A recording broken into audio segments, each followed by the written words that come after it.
Tuhan, kami bersyukur boleh datang beribadah kepada Tuhan di atas segala Tuhan, Tuhan di atas segala pemerintah, dan Raja di atas segala raja. Siapakah kami, ya Tuhan, orang berdosa, ciptaan Tuhan yang sudah jatuh dalam dosa, tetapi masih boleh datang kepada Tuhan, memenuhi undangan dari Tuhan. Biarlah kiranya kami datang dengan rasa sukacita yang paling dalam di hadapan Tuhan. Dan sekarang ya Tuhan, kiranya Tuhan juga tolong kami untuk mendengarkan firman Tuhan. Berikanlah kepada kami telinga seperti seorang murid yang mau belajar dan sungguh-sungguh mendengar firman Tuhan. Dan juga pakailah hamba-Mu yang lemah ini. Dalam nama Kristus Tuhan kami yang hidup dan hadir, kami berdoa. Amin. Silakan duduk, mari kita membuka kembali dari Lukas pasalnya yang ke-13, ayat 1 hingga ayatnya yang ke-9. Lukas pasal 13, ayat 1 hingga ayatnya yang ke-9. Saudara, minggu lalu saya katakan bahwa ini adalah kalimat-kalimat yang sulit, dan kadang-kadang saudara seolah-olah tidak ada hubungan, sebetulnya ada hubungan.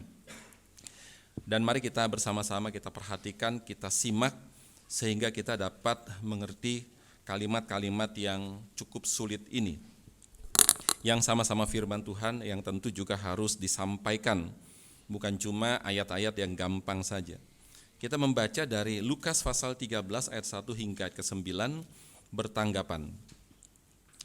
Pada waktu itu datanglah kepada Yesus beberapa orang, membawa kabar tentang orang-orang Galilea yang darahnya dicampurkan Pilatus dengan darah korban yang mereka persembahkan. Yesus menjawab mereka, "Sangkamu orang-orang Galilea ini lebih besar dosanya daripada dosa semua orang Galilea yang lain, karena mereka mengalami nasib itu? Tidak, kataku kepadamu, tetapi jikalau kamu tidak bertobat, kamu semua akan binasa atas cara demikian. Atau sangkamu ke-18 orang yang mati ditimpa menara dekat Siloam, lebih besar kesalahannya daripada kesalahan semua orang lain yang diam di Yerusalem? Tidak, kataku kepadamu, tetapi jikalau kamu tidak bertobat, kamu semua akan binasa atas cara demikian." Lalu Yesus mengatakan perumpamaan ini, "Seorang mempunyai pohon ara yang tumbuh di kebun anggurnya, dan ia datang untuk mencari buah pada pohon itu, tetapi ia tidak menemukannya. Lalu dia berkata kepada pengurus kebun anggur itu, "Sudah 3 tahun aku datang mencari buah pada pohon ara ini, dan aku tidak menemukannya. Tebanglah pohon ini. Untuk apa ia hidup di tanah ini dengan percuma?" Jawab orang itu, "Tuan, biarkanlah dia tumbuh tahun ini lagi. Aku akan mencangkul tanah sekelilingnya dan memberi pupuk kepadanya. Mungkin tahun depan dia berbuah, jika tidak, tebanglah dia." Saudara, di dalam perikop 1 sampai 5 dengan 6 sampai 9 itu di mana nyambungnya, saudara? Habis ngomong tentang tidak, kataku, kamu harus bertobat. Jika tidak, kamu akan binasa dengan cara demikian. Tidak lama kemudian ngomong tentang perumpamaan pohon ara. Saudara, ini sangat sulit sekali, saudara. Tetapi sesulit apapun kita harus berusaha. Karena apa, saudara? Karena kalau tanpa kesulitan, khotbah itu terlalu gampang, saudara, itu tidak menantang. Sama orang kuliah juga, saudara, kalau terlalu gampang juga jadi malas. Sulit supaya orang berpikir, berusaha sekeras mungkin mencarikan jawabannya. Saudara, manusia itu diberikan penglihatan oleh Tuhan dan juga diberikan pikiran oleh Tuhan. Dari apa yang kita lihat, maka kemudian saudara, setiap orang akan berpikir. Lihat, pikir, saudara. Kenapa begini dan kenapa begitu? Saudara, untuk pertanyaan yang berhubungan dengan ilmu pengetahuan, kita bisa dapat jawaban walaupun sulit-sulit melalui penyelidikan. Dulu, saudara, kata orang bahwa bumi ini datar. Ternyata dengan penyelidikan tidak datar. Ternyata itu adalah bulat, tidak datar, saudara. Dulu orang bilang pusat tata surya adalah bumi. Tapi dengan penyelidikan, lihat, teropong, kemudian ternyata tidak benar bahwa pusat tata surya adalah matahari. Dulu orang tidak pernah pikir kenapa apel bisa jatuh ke tanah dari pohon. Tidak pernah pikir. Mereka pikir apa? Memang dari sononya, tidak perlu dipikirkan, karena memang hukumnya begitu. Tapi tidak terjadi dengan seorang bernama Newton. Dia pikir kenapa bisa jatuh, saudara. Akhirnya sudah berpikir, dia mengerti ada hukum gravitasi, ada hukum gaya tarik bumi. Saudara, kesimpulannya apa? Pertanyaan yang berhubungan dengan sains itu sudah bisa dijelaskan dan sudah mendapatkan penjelasan yang memuaskan. Tetapi saudara, bagaimana dengan pertanyaan-pertanyaan? Misalnya, kenapa orang lahir cacat? Kenapa orang bisa buta? Kenapa orang bisa mati tabrakan? Kecelakaan, mati konyol, saudara. Apakah karena faktor dosa orang tuanya atau dosa dia sendiri, saudara? Atau oleh karena manusia dilahirkan cacat, buta misalnya, saudara. Misalnya macam-macam cacat. Dan kemudian saudara, ada orang pikir, oh mungkin karena cacat pada waktu proses. Seperti pabrik memproduksi barang secara massal, maka pasti aja ada barang yang cacat, saudara. Tetapi saudara, apakah Tuhan bisa salah seperti manusia waktu dia membuat manusia, saudara? Maka juga pasti ada barang yang cacat. Dan itu sesuatu hal yang wajar, saudara. Ini satu pertanyaan yang perlu kita pikirkan, saudara. Ini pertanyaan yang tidak bisa dijelaskan oleh ilmu pengetahuan, oleh sains. Dan agama-agama itu berusaha menjawabnya, saudara. Tapi ternyata, saudara, jawaban agama lain-lain. Lalu kemudian yang mana yang benar, saudara? Ada agama menjawab, kenapa lahir cacat? Karena dari perbuatan masa lalunya yang buruk, sehingga berakibat di masa yang sekarang. Lalu juga ada agama yang menjelaskan, itu memang sudah takdir, Tuhan sudah tentukan, dan kita tidak bisa tolak, saudara. Itu agama-agama. Lalu kemudian saudara, bagaimana tanggapan Yesus? Dan bagaimana jawaban Yesus terhadap hal-hal seperti ini, saudara? Dan kemudian apa yang Tuhan harapkan dari manusia yang sudah Dia ciptakan, saudara? Kita masuk ke dalam cerita. Pada waktu Yesus sedang dalam perjalanan ke Yerusalem, maka ada beberapa orang memberi kabar kepada Yesus tentang orang-orang Galilea yang dibunuh oleh Pilatus. Siapa Pilatus? Itu adalah gubernur Romawi. Sehingga darahnya, saudara, itu bercampur dengan darah persembahan mereka. Waktu kita baca, saudara, yang darahnya dicampurkan Pilatus dengan darah korban yang mereka persembahkan. Artinya adalah, saudara, mereka sedang beribadah kepada Tuhan dan mereka membawa persembahan. Ada darahnya tentu. Dan kemudian Pilatus, saudara, itu kemudian membunuh mereka. Berdarah. Maka darah mereka bercampur dengan darah persembahan mereka. Saudara, di dalam latar belakang sejarah dari peristiwa ini dicatat oleh Flavius Josephus. Saudara mesti ngerti nama-nama penting. Seperti misalnya Flavius Josephus. Dia adalah seorang sejarawan Yahudi. Saudara, apa latar belakang daripada peristiwa ini? Pilatus membunuh orang-orang, saudara. Saudara, latar belakangnya adalah Pilatus itu pernah mau memperbaiki saluran air minum menuju Yerusalem. Saudara, kalau pergi ke Israel nanti akan melihat namanya aqueduct. Ya, ada namanya saluran-saluran air minum, saudara. Itu akan melihat, itu sangat-sangat indah luar biasa. Dan itu sangat sulit luar biasa. Maka Pilatus dia ingin memperbaiki saluran air minum yang ke Yerusalem. Perlu ongkos. Dari mana ongkosnya, saudara? Pilatus mengambil ongkosnya itu dengan mengambil dari kas bait Allah. Maka itu membuat orang-orang Yahudi menjadi marah, saudara. Kenapa? Kamu orang kafir berani menodai tempat suci kami. Saudara, memang hubungan Pilatus dengan orang Yahudi memang kurang baik, saudara. Kenapa? Karena Pilatus tidak peduli dengan keyakinan agama orang Yahudi. Pernah suatu ketika, saudara, Pilatus itu membawa panji-panji lambang kerajaan Romawi ke dalam kota Yerusalem. Maka membuat orang di kota Yerusalem menjadi marah sekali, saudara.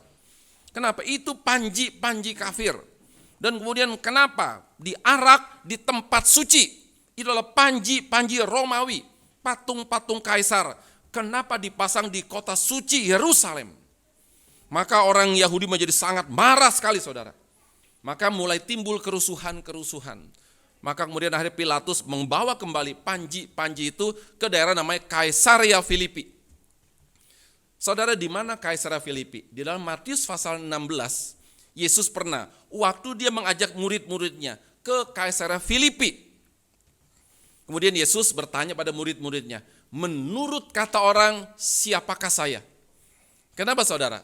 Karena di Kaisarea Filipi itu ada banyak patung-patung di situ. Itu adalah tempat yang dibangun oleh Herodes untuk Kaisar Romawi yang dulu bernama Filipi, saudara. Maka sesudah itu kemudian kata Yesus, menurut kata orang, siapakah aku? Kenapa? Karena Yesus, saudara, pingin murid-muridnya membandingkan ini patung-patung ini. Silakan bandingkan dengan aku, saudara. Maka kemudian Pilatus membawa panji kerajaan Roma itu ke Kaisarea Filipi, saudara. Dan kemudian akhirnya, saudara, dipindahkan ke Kaisarea. Dan sejak itu hubungan Pilatus dengan orang Yahudi itu makin lama makin memburuk, saudara. Dan kemudian Pilatus nekat lagi. Dia ingin mengambil uang kas dari bait Allah untuk membayar ongkos perbaikan saluran air, saudara. Maka orang Yahudi itu makin marah lagi, saudara. Kemudian mereka mengajukan protes keras kepada Pilatus. Maka bagaimana, saudara? Pilatus kemudian akhirnya harus meredam kerusuhan ini. Dengan cara apa, saudara? Mau tidak mau membunuh, saudara. Dia kerahkan tentara-tentara Romawi dan kemudian meredam kerusuhan. Dan kemudian harus membunuh orang-orang itu, saudara. Itu latar belakangnya. Dan kemudian karena Yesus sedang menuju ke Yerusalem. Dan Yesus sudah mendengar tentang peristiwa kekejaman itu. Dan kemudian orang-orang datang membawa kabar kepada Yesus dan minta tanggapan Yesus. Bagaimana tanggapan kamu tentang isu politik ini? Maka kita mesti mengerti latar belakangnya, saudara. Pada waktu itu datanglah kepada Yesus beberapa orang membawa kabar tentang orang-orang Galilea yang darahnya dicampurkan Pilatus dengan darah korban yang mereka persembahkan. Ini adalah isu politik. Kemudian ingin dibawa kepada Yesus menjadi isu agama, saudara. Di dalam sejarah, saudara, negara yang pertama kali memisahkan antara politik dengan agama adalah negara Kristen. Kenapa, saudara, negara Kristen memisahkan politik dengan agama? Kalau tidak dipisahkan, saudara, itu sangat bahaya sekali. Politik sama agama tidak dipisahkan, itu sangat bahaya sekali. Kenapa? Karena kalau tidak dipisahkan, saudara, orang politik akan menggunakan agama menekan rakyat. Sebaliknya, saudara, kalau lagi orang agama lagi butuh sesuatu, mereka minta orang politik untuk melancarkan, menyukseskan agama mereka, saudara. Maka dulu pernah, saudara, ketika sebelum reformasi, antara paus dengan raja itu hubungan baik, saudara. Mencampurkan politik dengan agama. Pada waktu raja butuh sesuatu, dia pakai paus, tekan umatmu. Pada waktu paus butuh sesuatu, dia bilang sama raja, tekan rakyat supaya taat kepada saya. Ini celaka sekali, saudara. Negara agama itu sangat-sangat berbahaya sekali, saudara. Itu sangat bahaya sekali. Maka belajar dari peristiwa itu, maka politik dengan agama itu harus dipisahkan. Tapi tidak boleh bermusuhan, saudara. Tetap berteman, tetapi tidak boleh disatukan karena sangat berbahaya sekali. Karena kalau misalnya negara agama itu sangat bahaya. Semua kehidupan beragama itu dikontrol oleh negara, saudara. Yang tidak melakukan syiar agama itu bisa diseret ke pengadilan. Kita bersyukur ya Indonesia, saudara. Ada pengadilan agama, tapi hanya khusus untuk urusan pernikahan, saudara. Bukan urusan pengadilan yang berkaitan dengan kriminal. Dan bukan berkaitan dengan agama, saudara. Di Indonesia ada pengadilan agama. Itu untuk orang-orang Islam yang sudah menikah, mau bercerai, mesti ke pengadilan agama. Tapi saudara tidak bisa. Pengadilan agama kemudian membahas tentang agama. Tidak bisa, saudara. Kenapa? Kalau itu bisa sangat bahaya sekali. Saudara, politik bisa menggunakan agama demi kepentingan politiknya. Dan Indonesia juga, saudara, akhirnya apa? Tetap saja, saudara, pakai isu-isu agama. Kenapa? Karena mayoritas Indonesia adalah Islam, saudara. Dan kemudian dalam Islam itu antara politik dengan agama itu masih bercampur. Maka Nurcholish Madjid itu sangat baik sekali. Dengan semboyan yang sangat terkenal sekali. Islam yes, partai Islam no. Kenapa saudara? Dia ngerti Islam oke, tapi partai Islam itu no oke, saudara. Sama Kristen juga saudara. Tidak perlu membuat partai agama. Partai Kristen itu tidak perlu saudara. Kenapa? Karena kalau dibuat partai agama saudara, maka nanti antara agama dengan politik itu bisa menyatu, itu sangat bahaya sekali. Maka saudara kalau misalnya saya berani sarankan, jangan pilih partai agama. Entah itu Kristen, Islam, Hindu, Buddha, pokoknya jangan pilih partai agama saudara. Kenapa? Karena mencampurkan agama dengan politik itu sangat-sangat berbahaya sekali saudara. Dan kemudian jikalau ada orang saudara, misalnya negara, itu berhubungan sama politik, dengan agama saudara, maka orang bisa dikontrol oleh politik saudara. Dan kemudian orang menjalankan agama bukan karena mengerti, tetapi karena oleh rasa takut saudara. Di Aceh, politik saudara itu turut campur dalam urusan agama. Siapa tidak puasa itu bisa diseret ke pengadilan agama saudara, di Aceh. Siapa tidak puasa itu bisa ditangkap saudara. Apa akibatnya saudara? Orang puasa bukan karena mengerti. Orang puasa karena apa? Karena takut saudara.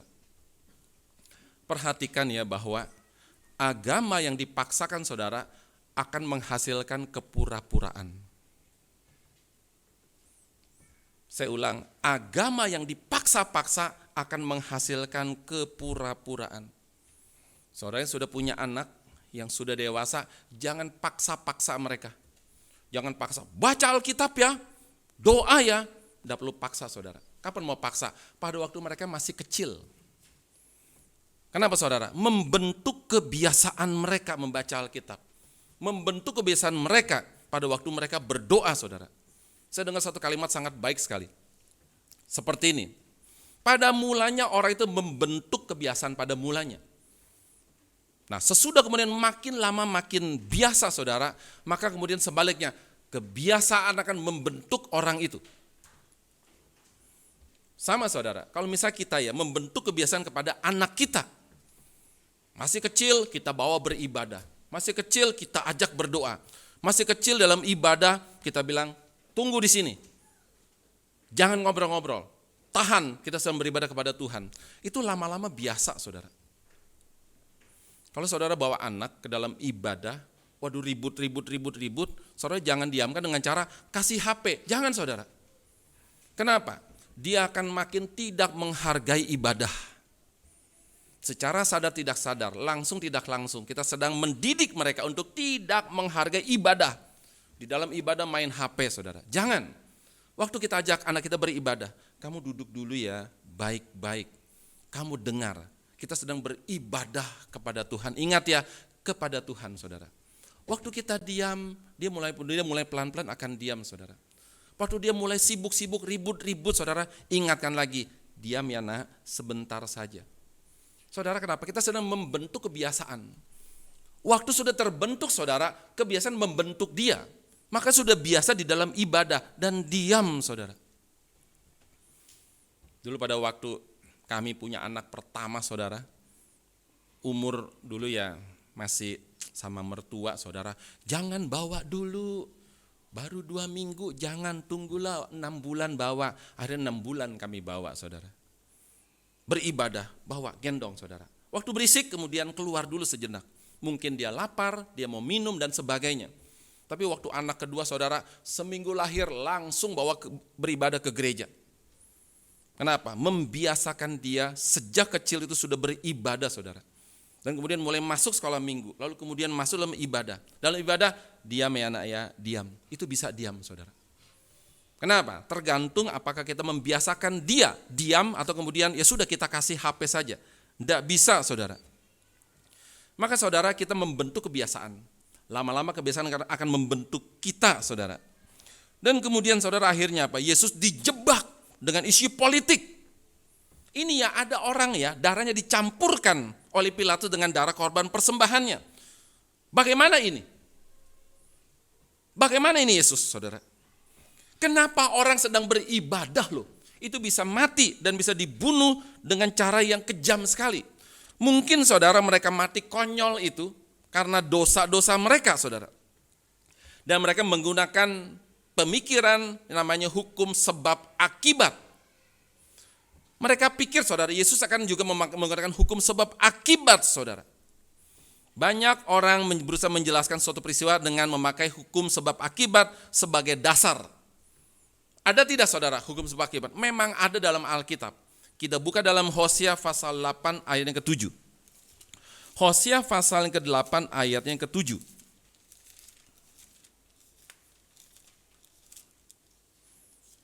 Kita membaca Hosea pasal ke-8 ayat yang ke-7.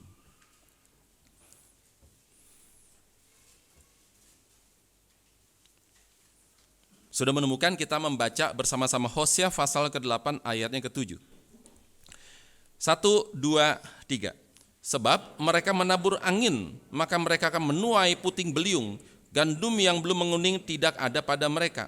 Tumbuh-tumbuhan itu tidak menghasilkan tepung, dan jika memberi hasil, maka orang-orang lain menelannya. Saudara, Hosea berkata, siapa menabur angin akan menuai puting beliung. Siapa menabur angin akan menuai badai, saudara. Artinya siapa yang menabur kejahatan akan menuai kecelakaan. Bandar narkoba yang merugikan orang, dia akan mati oleh narkoba, saudara. Penjudi yang dapat uang dari hasil judi, uangnya akan habis oleh judi, saudara. Maka jangan main-main. Siapa menabur angin akan menuai puting beliung, tidak tanggung-tanggung, saudara. Anginnya kecil, puting beliung itu sangat besar, luar biasa, saudara. Dan penipu yang dapat uang dari hasil menipu, dia juga akan tertipu, saudara. Memang ada, saudara, namanya hukum sebab akibat. Saudara, tetapi suatu tragedi atau kecelakaan, saudara, yang menimpa manusia, itu tidak selalu disebabkan oleh karena dia menabur angin. Tidak selalu, saudara. Tidak disebabkan oleh karena dia melakukan perbuatan jahat. Bisa juga, saudara, orang berbuat baik, dia malah mendapatkan hal yang tidak baik, saudara. Alkitab juga memberikan contoh. Siapa misalnya? Ayub, saudara. Ayub orang yang sangat menderita, bukan karena dia berbuat jahat, tapi justru karena dia seorang yang saleh. Dan bukan ditulis oleh penulis Alkitab, saudara. Tuhan yang ngomong sendiri. Tuhan menjadi saksi sendiri bahwa Ayub adalah orang yang saleh. Kita buka dalam Ayub pasal 1 ayatnya ke-8. Ayub pasal 1 ayatnya yang ke-8. Ini adalah kesaksian dari mulut Tuhan sendiri. Ayub pasal 1 ayatnya yang ke-8. Mari kita buka sejenak dan kita baca. Sebelum kita membaca bersama-sama Ayub pasal 1 ayat yang ke-8. 1, 2, 3. Lalu bertanyalah Tuhan kepada iblis, apakah engkau memperhatikan hambaku Ayub? Sebab tiada seorang pun di bumi seperti dia, yang demikian saleh dan jujur, yang takut akan Allah dan menjauhi kejahatan. Saudara, Alkitab memberikan penjelasan. Mengapa Ayub menderita? Bukan karena dia jahat, tapi justru karena dia seorang yang sangat saleh sekali, saudara. Tapi kemudian, saudara, kenapa orang begitu saleh, saudara, kemudian diberikan penderitaan oleh Tuhan? Saudara, Tuhan sebenarnya sedang menguji Ayub dengan penderitaan. Supaya apa? Supaya Ayub semakin mengenal dia, saudara. Tapi pertanyaannya, apakah Ayub kurang mengenal dia, saudara? Kalau kurang mengenal Tuhan, kenapa dicatat dia begitu saleh, saudara?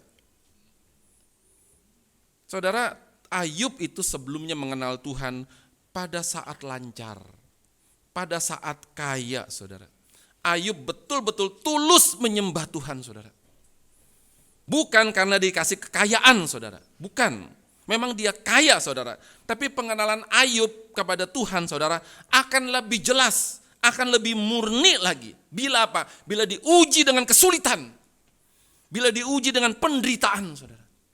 Akan makin murni lagi, akan makin kenal lagi Tuhan. Seperti emas. Bagaimana cara supaya makin murni? Harus dibakar dengan api supaya makin lama makin murni. Dan Tuhan, saudara, dia mau Ayub semakin mengenal Tuhan.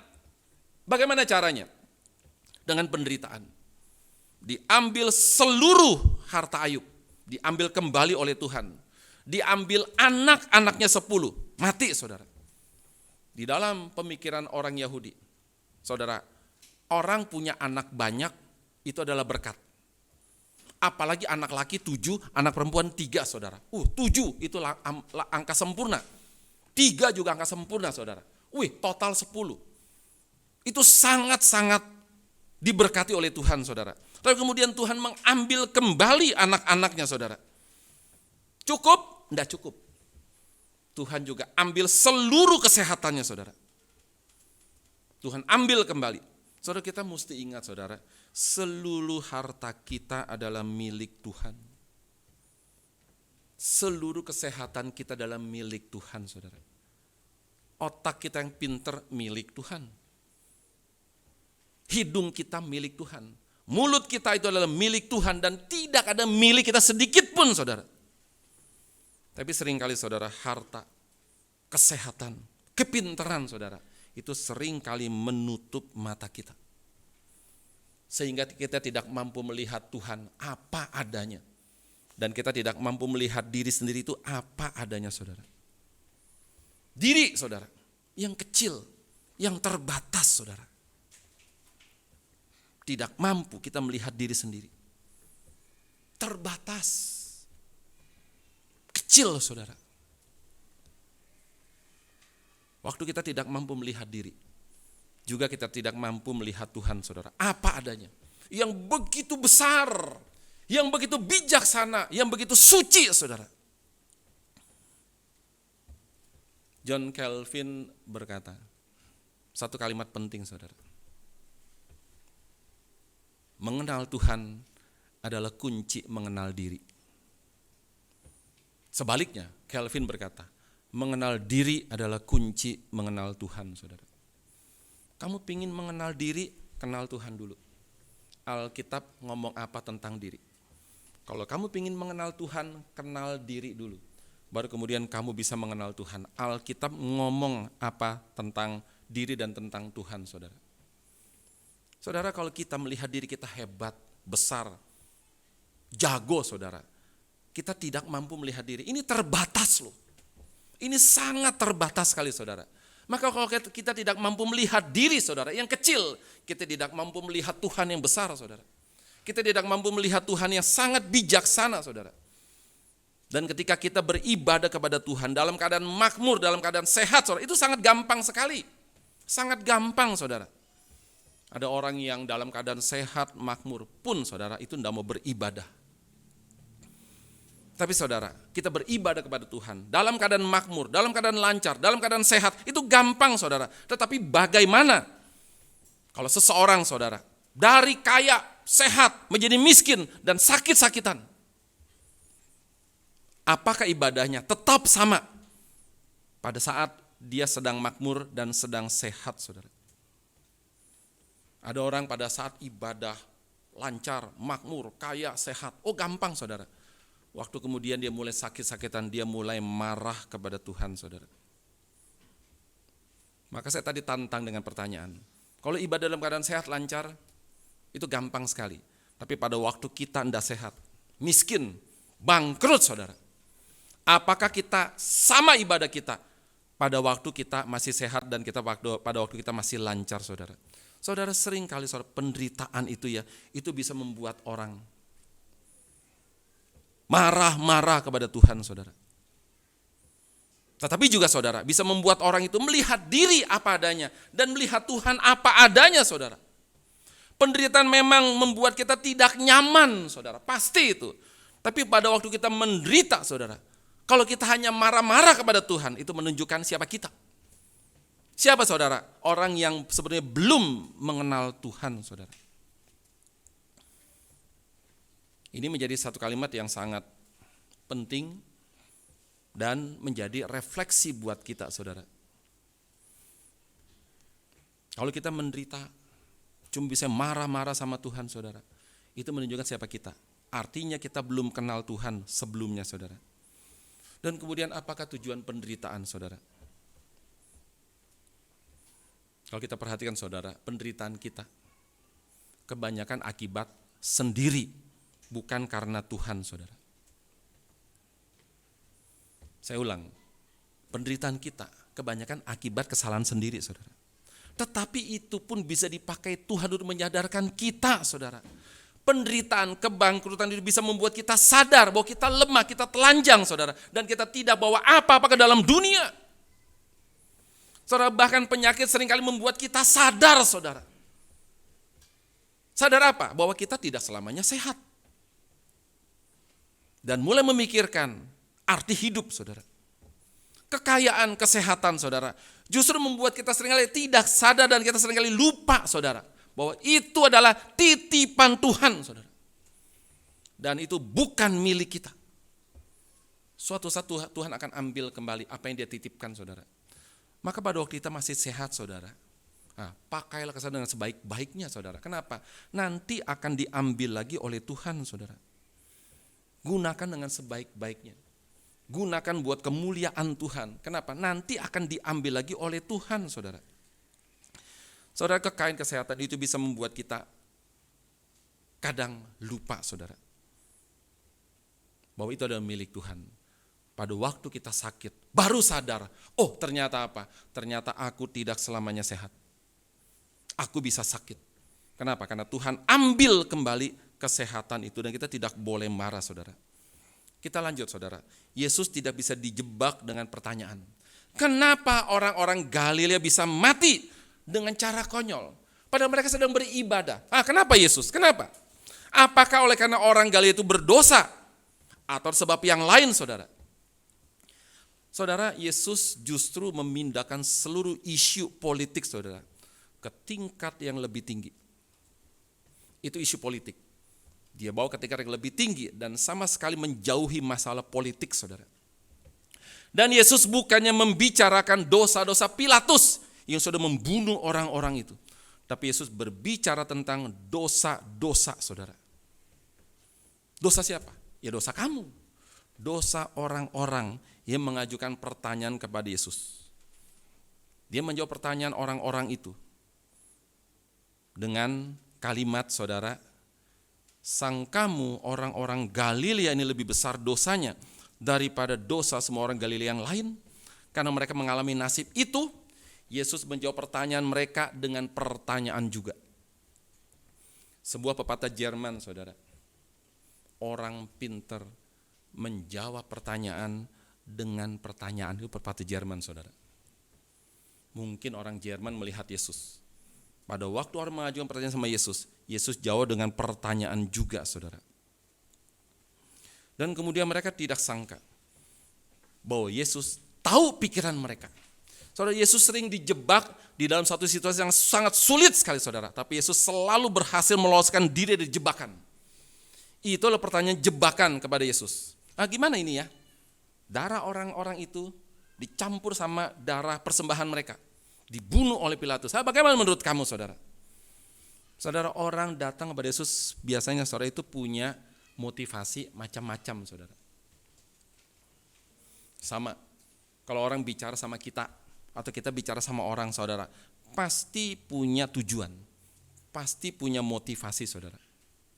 Saudara, makin kita banyak bicara saudara, itu makin memperkenalkan siapa kita. Dan Yesus tahu saudara apa tujuan mereka waktu berbicara kepada dia. Dan kemudian Yesus menanggapi mereka dengan mengatakan bahwa jika kamu tidak bertobat, maka kamu binasa atas cara yang sama. Yesus tanggapi mereka dengan cara seperti itu. Jika kamu tidak bertobat, maka kamu akan binasa dengan cara yang sama saudara. Mereka bertanya, mengapa orang sedang beribadah kepada Tuhan bisa mati konyol, dibunuh oleh Pilatus saudara? Yesus jawab pertanyaan mereka saudara. Dengan apa? Dengan kalimat yang berbeda sekali. Minta kamu bertobat. Jikalau kamu tidak bertobat, maka kamu akan binasa dengan cara yang sama saudara. Dan kemudian Yesus memberikan argumen tentang sebuah kejadian yang baru saja terjadi. Apa saudara? Ada 18 orang yang kerja untuk Pilatus, kemudian mati saudara, tertimpa menara dekat Siloam. Apa kesalahan mereka, saudara? Apa kesalahan orang-orang Pilatus ini yang kerja sebuah Pilatus, mati tertimpa menara dekat Siloam, 18 orang, saudara. Apakah kesalahan orang ini lebih besar daripada kesalahan orang di Yerusalem, saudara? Maka Yesus mengajak mereka untuk tidak pikir bagaimana cara mati seseorang. Bukan. Kamu jangan pikirkan cara mati seseorang. Kamu pikirkan dirimu sendiri. Makanya supaya jikalau kamu, saudara, jikalau kamu tidak bertobat, kamu akan binasa dengan cara yang sama, saudara. Saudara, apakah karena dosa orang itu mereka mati, saudara? Orang-orang yang pekerja Pilatus yang mati tertimpa menara. Apakah karena dosa orang itu, saudara? Atau oleh karena apa? Yesus bilang, kamu tidak usah pikirkan orang lain. Kamu pikirkan diri kamu sendiri saja.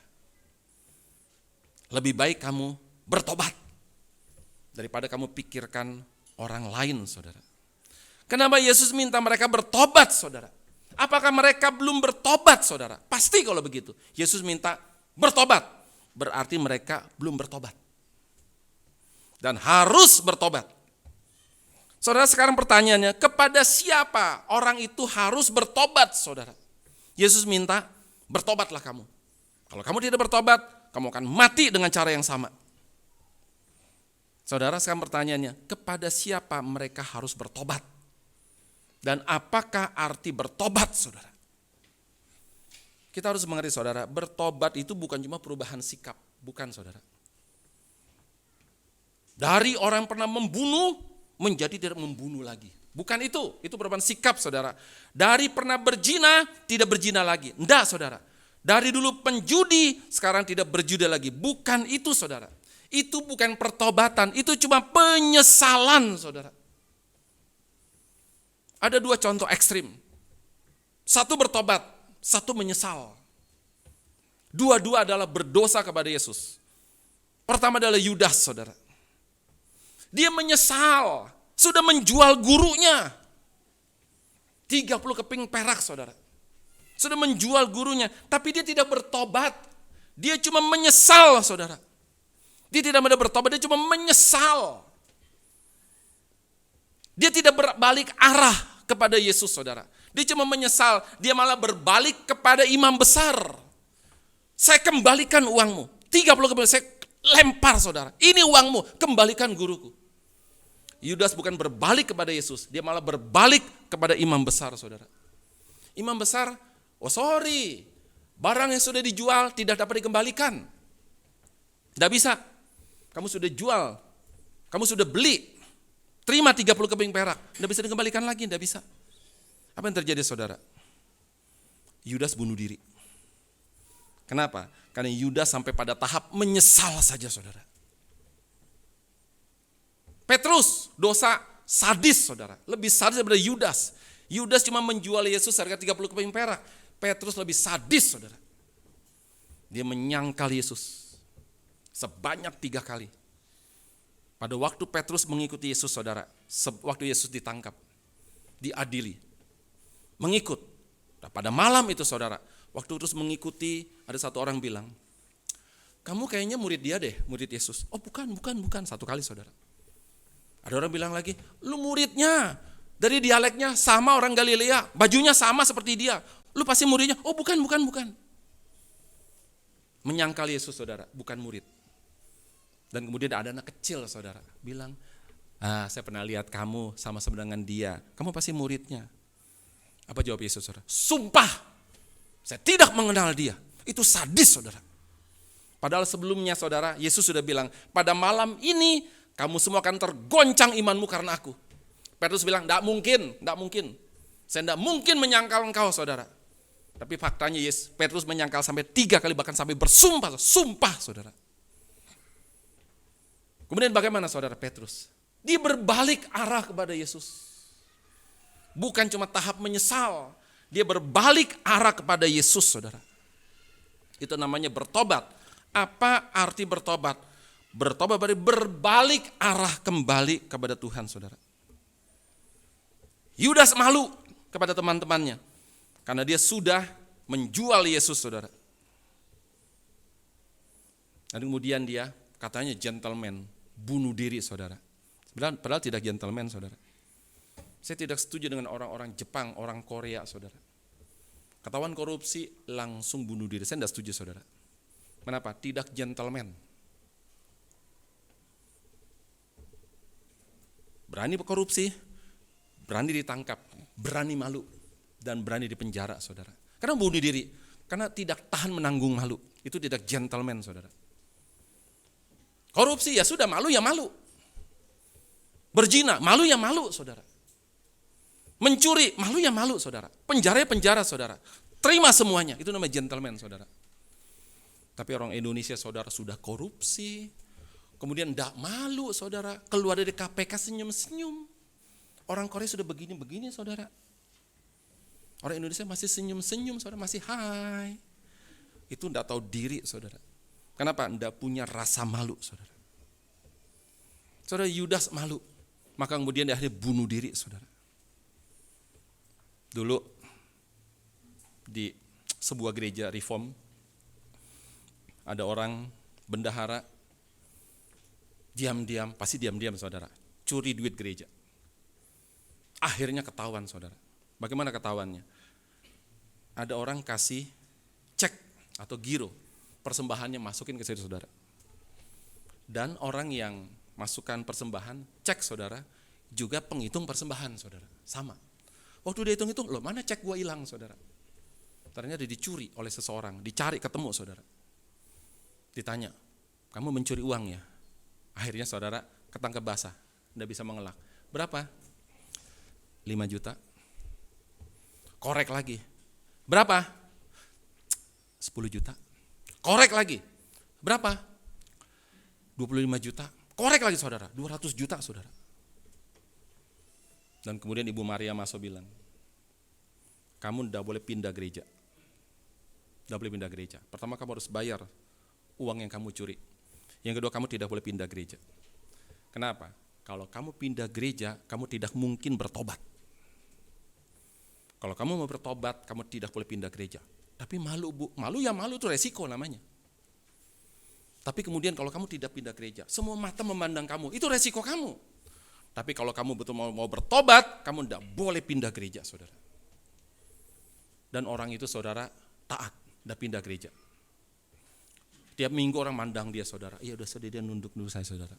Saudara tahu dia bertobat betulan saudara. Sampai sekarang dia bertobat sungguh-sungguh saudara. Kenapa? Gentleman, berani terima malu saudara. Kemudian dia betul-betul bertobat. Orang mandang saya, aduh malu luar biasa. Kemudian dia saudara bersungguh-sungguh, dia berjuang saudara. Dan dia perlu bertobat saudara. Banyak orang saudara pindah gereja karena apa? Karena melarikan diri. Karena di gereja sana saudara melakukan sesuatu hal entah bagaimana saudara, kemudian pindah supaya tidak malu saudara.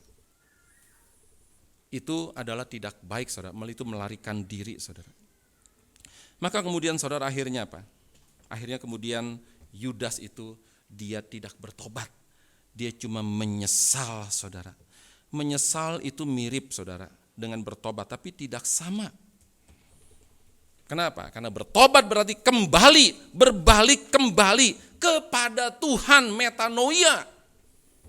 Berbalik arah kembali kepada Tuhan. Bertobat juga itu membenci dosa sedemikian saudara. Dulu saya berdosa karena saya membenci dosa. Sesudah berpaling kepada Tuhan, kita akan membenci dosa saudara. Dan pertobatan adalah pekerjaan Tuhan saudara, pekerjaan Roh Kudus, dan itu semua bersifat pasif. Bukan kita aktif, kita bisa bertobat, enggak saudara. Itu pekerjaan Roh Kudus dan kita pasif saudara. Tetapi sesudah Tuhan mempertobatkan kita, maka orang-orang itu harus aktif. Dia mesti menunjukkan bukti pertobatannya saudara. Dan semua manusia tanpa kecuali itu harus bertobat saudara. Bertobat bukan dulu berzina, sekarang tidak lagi, bukan saudara. Kalau misalnya orang saudara yang tidak pernah berzina, yang tidak pernah membunuh, yang tidak pernah mencuri, berarti tidak perlu bertobat kalau begitu. Tapi Yesus minta kamu harus bertobat. Saudara, Yesus minta semua orang harus bertobat saudara. Saudara, ada orang yang rasa Saya tidak pernah berbuat dosa, saya tidak pernah membunuh, saya tidak pernah berzina, saya tidak pernah berjudi, saudara. Tapi paling tidak, saudara, orang tidak berzina secara fisik, pasti berzina secara rohani, saudara. Pasti itu. Apa contohnya, saudara? Kita seharusnya mesti menyembah kepada Tuhan yang sejati, saudara. Dan jikalau orang menyembah kepada Tuhan yang bukan Tuhan yang sejati, itu sama dengan sudah berzina, saudara. Maka ketika bangsa Israel, saudara, dia menyembah kepada berhala, dia berpaling dari Tuhan, dia menyembah kepada berhala, saudara. Tuhan bilang, mereka sudah berzina. Mereka berzina secara rohani, saudara. Maka kemudian akhirnya Tuhan memakai Nabi Hosea, seorang imam. Hosea, sini. Ya Tuhan, seorang imam, saudara. Kamu kawin sama siapa, Tuhan? Sama Gomer. Gomer? Enggak salah, Tuhan. Itu bukan cuma janda loh, Tuhan. Itu pelacur loh, Tuhan. Kamu kan tahu, Tuhan, aku seorang imam. Apa seorang imam itu? Enggak boleh nikah sama janda, apalagi pelacur. Cuma boleh nikah sama seorang perawan, saudara. Kemudian Tuhan bilang, pokoknya kamu nikah sama Gomer, seorang pelacur.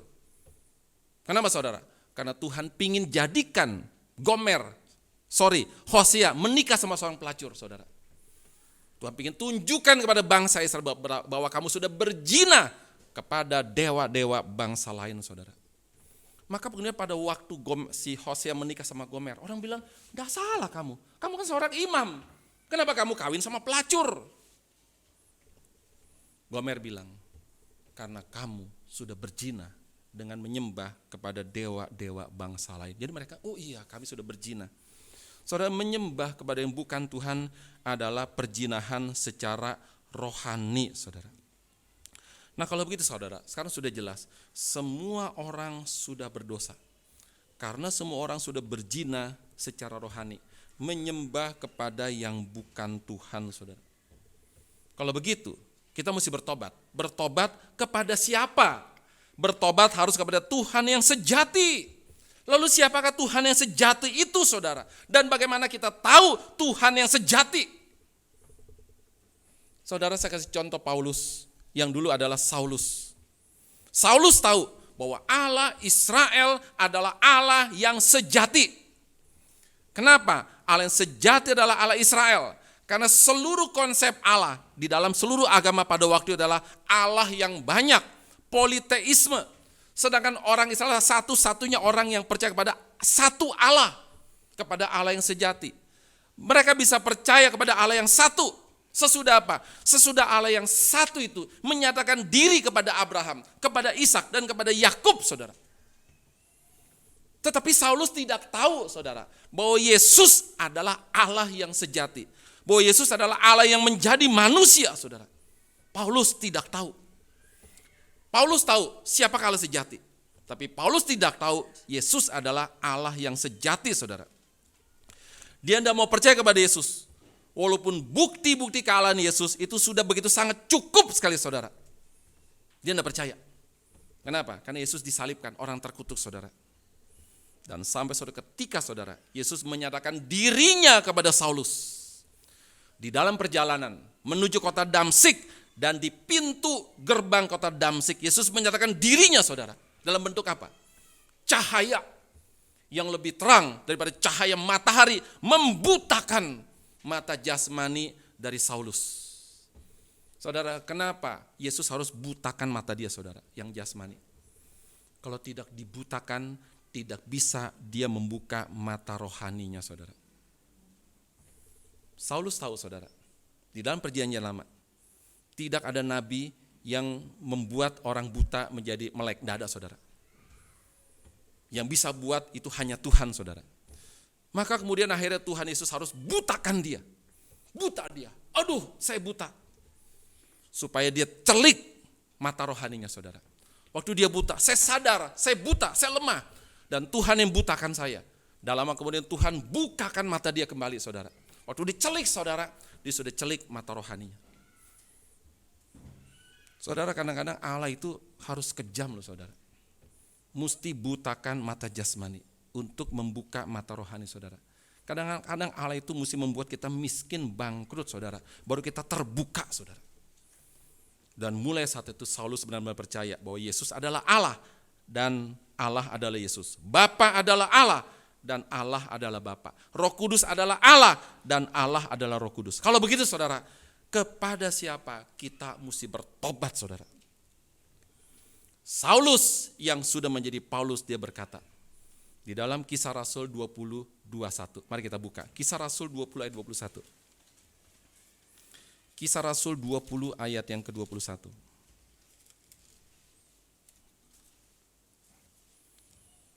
Ini dikatakan oleh Rasul Paulus. Kisah Rasul 20 ayat yang ke-21. Mari kita membaca bersama-sama. 1, 2, 3.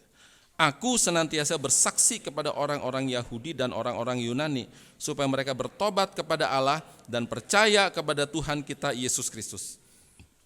Saudara, supaya mereka bertobat. Siapa mereka? Orang-orang Yahudi dan orang-orang Yunani, supaya mereka bertobat kepada Allah dan percaya kepada Yesus, kepada Tuhan kita, yaitu Yesus Kristus, saudara. Nah, di dalam Lukas pasal yang ke-13 tadi, saudara, itu sudah selesai. Yaitu apa? Yesus berkata, atau sangkamu ke-18 orang yang mati ditimpa menara dekat Siloam lebih besar kesalahannya daripada kesalahan semua orang lain yang diam di Yerusalem. Tidak, kataku kepadamu, tapi jikalau kamu tidak bertobat, kamu semua akan binasa atas cara demikian. Selesai, saudara. Lalu kemudian langsung dicatat di dalam ayat ke-6. Lalu Yesus mengatakan kepada banyak orang bahwa mereka harus bertobat. Dan kemudian Yesus kasih perumpamaan, saudara. Tentang apa? Ini terkenal sekali. Mari kita baca satu kali lagi di dalam Lukas 13 ayatnya yang ke-6. Seorang yang punya pohon ara yang tumbuh di kebun anggurnya. Dan ia datang untuk mencari buah pada pohon itu. Tetapi dia tidak menemukannya. Lalu dia berkata kepada pengurus kebun anggur itu, sudah 3 tahun aku datang mencari buah pada pohon ara ini, dan aku tidak menemukannya. Tebanglah pohon ini, untuk apa dia hidup di tanah ini dengan percuma? Jawab orang itu, Tuan, biarkanlah dia tumbuh tahun ini lagi. Aku akan mencangkul tanah sekelilingnya dan memberi pupuk kepadanya. Mungkin tahun depan dia berbuah, jikalau tidak, tebanglah dia, saudara. Sesudah kita bertobat, sesudah kita berubah arah, sesudah ada perubahan hati dan pikiran kepada Allah, saudara, dan sesudah kita melihat diri kita hari demi hari seperti apa adanya kita, saudara, itu orang-orang berdosa, orang yang miskin dan orang yang bergantung, saudara, hanya kepada Tuhan. Dan di lain sisi, saudara, kita melihat Allah seperti apa adanya Dia, saudara, yang besar, yang menakjubkan, yang suci, saudara. Maka sesudah menyadari semuanya itu, saudara, maka kita tidak bisa tidak, kita harus bertobat, saudara. Sekarang, saudara, orang yang tadi menjauhi Allah, sekarang berubah, mendekat kepada Allah. Sesudah mendekat kepada Allah, saudara, tidak mungkin tidak ada perubahan, dan itu tidak mungkin tidak, saudara. Harus ada perubahan. Berubah apa, saudara? Berubah cara pandang, world view-nya, saudara. Berubah cara memandang dosa, berubah cara memandang harta, berubah cara memandang apapun juga, saudara. Itu sudah bertobat. Kalau dulu cara memandang dosa, berzina, membunuh, mencuri, saudara. Sekarang itu beda, saudara. Kalau dulu cara memandang dosa kita anggap wajar. Nonton film porno wajar. Semua orang juga begitu kok, wajar, saudara. Tapi sekarang tidak bisa, saudara. Kenapa? Sudah punya cara pandang yang lain tentang dosa, saudara. Dosa sebagai sesuatu yang menjijikkan, yang najis, yang mendukakan hati Allah. Itu cara pandang sekarang, saudara. Kalau dulu cara memandang kita tentang harta, saudara, sebagai milik pribadi, sekarang berbeda. Cara memandang harta sebagai milik Tuhan yang dititipkan kepada saya. Dan suatu saat Tuhan akan minta kembali pertanggungjawaban dari kita, saudara. Dan orang yang sudah benar-benar bertobat, ada perubahan hati, ada perubahan arah, dan sepenuhnya saudara itu bergantung kepada Tuhan. Dan secara otomatis saudara akan rindu kepada Tuhan. Dan secara otomatis akan rindu memberikan persembahan kepada Tuhan. Kenapa? Karena Dia sudah menyelamatkan kita saudara. Persembahan saudara sebagai satu ungkapan rasa terima kasih kita kepada Tuhan. Dengan kata lain saudara, sesudah bertobat saudara, maka kita harus berbuah. Kalau kita nanam pohon durian saudara, kita pasti harap itu pohon itu saudara itu berbuah durian pada saatnya saudara. Kita tidak mungkin bisa tanam pohon tahun depan harus berbuah, tidak mungkin saudara. Kita tunggu pada saatnya harus berbuah. Bagaimana jika kalau tidak berbuah? Kita tentu akan kecewa saudara, dan kita akan menebang pohon itu. Di dalam perumpamaan Tuhan Yesus saudara, sebuah pohon saudara, menurut Imamat pasal 19, kita buka Imamat pasal 19. Saudara, Yesus ngomong itu enggak asbun, tapi ada dasarnya saudara. Di dalam Imamat pasal 19 ayat 23 sampai 25. Mari kita baca bersama-sama. Imamat 19 23 sampai 25. Kita baca bersama-sama. 1, 2, 3. Apabila kamu sudah masuk ke negeri itu dan menanam bermacam-macam pohon buah-buahan, janganlah kamu memetik buahnya selama 3 tahun dan jangan memakannya. Tetapi pada tahun yang keempat haruslah segala buahnya menjadi persembahan kudus sebagai puji-pujian bagi Tuhan. Barulah pada tahun yang kelima kamu boleh memakan buahnya, supaya hasilnya ditambah bagimu, akulah Tuhan Allahmu, saudara. Jadi saudara, buah dari pohon yang baru pertama kali ditanam itu tidak dimakan selama 3 tahun pertama, tidak mungkin saudara. Dan panen pada tahun yang keempat itu adalah milik Tuhan. Dan seorang petani saudara tidak akan mengambil buah ara bagi dirinya sendiri sampai tahun kelima saudara. Buah ara itu kira-kira 5 tahun baru kemudian dia berbuah. Dia tidak akan ambil buahnya bagi diri sendiri selama sampai tahun kelima saudara. Tapi petani itu saudara sudah menunggu sampai 7 tahun. Pohon ara ditanam, tungguin 1 tahun, 2 tahun, 3 tahun, sampai tahun kelima saudara harus berbuah. Ternyata tidak berbuah. Dia tunggu lagi tahun ke-6, ternyata tidak berbuah. Dia tunggu lagi tahun ke-7 saudara, ternyata tidak berbuah saudara. Maka tak heran saudara, petani itu ingin menebang pohon yang tidak berbuah. Kenapa? Karena sudah tunggu 3 tahun saudara. Dan itu waktu yang sudah cukup lama sekali saudara. Saya mau tanya saudara, Tuhan sudah nunggu kita berapa lama? Semenjak kita bertobat saudara. Dan sudah berbuah atau belum saudara? Apakah mungkin saudara, orang yang sudah diselamatkan tidak berbuah? Mungkin tidak saudara? Tidak mungkin saudara, tidak mungkin. Tapi pada faktanya saudara, banyak orang yang tidak berbuah. Pertanyaannya, mengapa tidak berbuah? Yesus jelaskan di dalam Yohanes pasal 15 bahwa akulah pokok anggur yang benar dan setiap ranting pasti berbuah jikalau ranting itu bersatu dengan pokoknya saudara. Pasti berbuah jikalau bersatu dengan pokoknya. Demikian dengan orang Kristen, kalau mau berbuah saudara harus dekat dengan pokok anggur. Kita adalah ranting-rantingnya, harus dekat dengan pokok anggur saudara, yaitu Yesus, baru kita bisa berbuah saudara. Pertanyaannya, apakah sekarang saudara kita sudah benar-benar dekat dengan Yesus saudara? Sehingga saudara menghasilkan buah-buah pertobatan. Atau kita belum berbuah karena kita belum pernah benar-benar dekat dengan Yesus saudara. Kalau kita saudara belum dekat sama Yesus, tidak mungkin berbuah. Bagaimana dekat dengan Yesus saudara? Yang wajar-wajar aja saudara.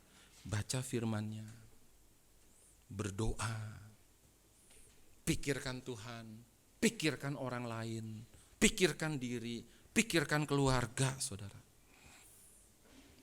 Makin kita baca Alkitab saudara, sulit-sulit baca aja saudara, tidak apa-apa. Kenapa? Karena tanda cinta kita kepada Tuhan. Oh, ini firman-Mu, nggak ngerti, baca aja saudara, nggak apa-apa. Karena juga pasti banyak ayat yang mudah dimengerti. Saudara, kalau kita benar-benar meresapi firman Tuhan, mengerti firman Tuhan saudara, maka kita pasti akan dorong untuk menghasilkan buah saudara. Yang terakhir saudara, mari kita jangan buang-buang waktu kita. Kenapa? Karena sisa hidup kita makin lama makin sedikit saudara. Saya ulang, mari kita jangan buang-buang waktu kita. Karena waktu kita saudara itu makin lama makin sedikit saudara. Jangan sampai kita menjadi orang-orang yang bodoh, tidak berbuah tetapi kita puas saudara. Kalau kita sudah puas walaupun tidak berbuah saudara, berarti kita belum betul-betul memahami firman Tuhan. Mari kita buktikan buah pertobatan kita. Sehingga orang lain bisa melihat kita saudara. Ini orang yang betul-betul orang Kristen. Sehingga orang terkesan saudara dengan kita. Kenapa? Orang ini adalah orang Kristen. Anak-anak Tuhan yang betul-betul sudah berbuah saudara. Semoga saja saudara orang-orang itu pelan-pelan saudara juga mau percaya kepada Tuhan kita Yesus Kristus saudara. Saudara jangan menginjil kepada orang lain kalau perilaku hidup kita masih tidak beres saudara. Mendingan jangan saudara. Kenapa? Karena orang bukannya percaya malah makin tidak percaya saudara. Dia akan bilang omong kosong saudara. Semoga saudara firman pada hari ini makin menggugah kita. Tuntutan Tuhan saudara untuk berbuah itu tidak berat saudara. Dan itu suatu hal yang sangat wajar sekali. Kalau kita benar-benar dekat dengan Dia saudara, kita pasti berbuah. Dan sangat menakutkan jikalau kita tidak berbuah saudara. Orang yang pengelola kebun, jangan potong dulu Tuhan, jangan potong dulu. Sabar, tunggu tahun depan, saya akan pupuk lagi. Saya akan rawat dia, semoga dia berbuah tahun depan Tuhan. Kalau tidak berbuah ya sudah, tebang saja saudara. Saudara, sudah berapa lama Tuhan sabar kepada kita saudara? Ini khotbah ini saudara, bukan Yesus kepada orang-orang pada waktu itu saudara, juga buat kita saudara. Sebagai teguran, juga sebagai motivasi kita, mari kita berbuah. Berbuah, tunjukkan buah pertobatan kita saudara. Mari kita berdoa.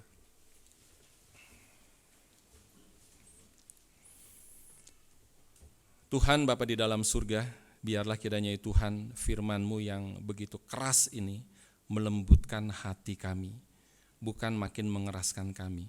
Biarlah kami bertobat seperti Petrus yang berbalik arah kepada Tuhan.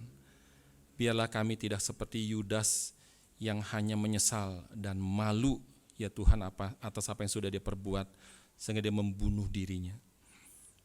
Berbelas kasihanlah kepada kami ya Tuhan, untuk kami kembali kepada Tuhan, ke arah Tuhan kembali, dan agar kami ya Tuhan juga hidup berbuah bagi Tuhan dan bisa dilihat oleh manusia di sekitar kami dan di dunia ini.